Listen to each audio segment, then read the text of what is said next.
大家好，我是夏沫啊。那么这里首先祝各位指挥官活动顺利毕业啊。那么其次，屏幕上这个不可名状的白色物体就是我啊。最近一段时间会以这样一个形象出现在视频和直播当中。那么废话不多说，我们来看一看这期视频的一个主角。鉄血所属の空母、名はヤーデと言いますの。見たところ、あなたが指揮官ですのね。工程代号亚德啊，是二战中德国的一项商船改造成航母的计划。那么为什么突然在1942年冒出这么一个计划呢？本期视频我们就来聊一聊辅助航空母舰亚德背后的一些故事。在正式聊亚德之前呢，我们先得聊聊德国航空母舰曲折的发展史啊。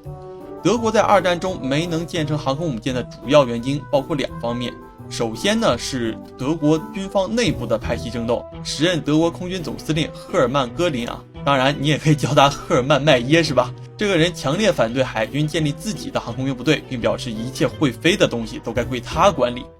那么另外一方面呢，就是德国海军是过于薄弱了，毕竟一战结束之后，德国海军可以说连裤子都被协约国给拔走了。根据凡尔赛条约的规定，德国只能保留少量的老旧战舰，而且这些战舰必须在服役15年之后才能被新船所替换。因此等到1935年希特勒宣布撕毁凡尔赛条约重建海军的时候，自然是要把建造主力舰放在第一位的，毕竟在1935年的时候还没有任何一艘战列舰是被舰载机所击沉的，所以航母的发展自然是滞后的。到了1938年9月啊，随着德国对波兰进行了无耻的偷袭啊，战争爆发所带来的一系列的影响，最终导致了德国航母唯一的独苗齐柏林伯爵号航母的停工。那么具体的停工原因呢，我们在齐柏林号航母这个视频中会讲啊，这里就不多说了。而在德国之外呢，航母这个舰种可谓是大放光彩啊。比如1940年11月11日英国发动的塔兰托袭击战，以及1941年12月7日日本海军偷袭珍珠港，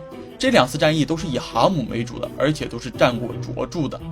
并且德国自己的战列舰俾斯麦号也正是因为遭受到来自航母皇家方舟号上的鱼雷机攻击，才最终被皇家海军所击沉。那么在这种情况下，德国海军不可能再忽视航母了。因此从1942年5月开始，德国海军开启了多项和航母有关的计划，包括续建齐柏林号航空母舰，将未完工的西培尔海军上将级重巡的5号舰塞德利斯号改建为航空母舰，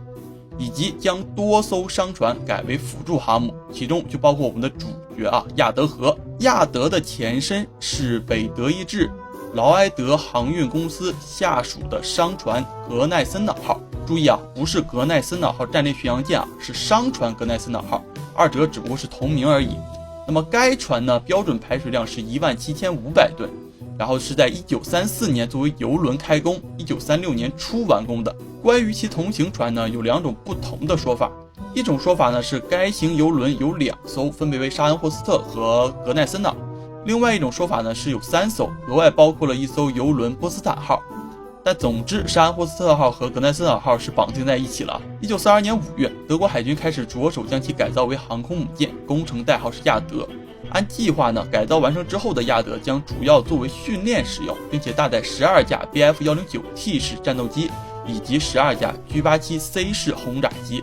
但是这个改造计划很快就遭遇到了困难啊。首先，如果安装了飞行甲板，就会造成船体的重心过高，稳定性明显不足。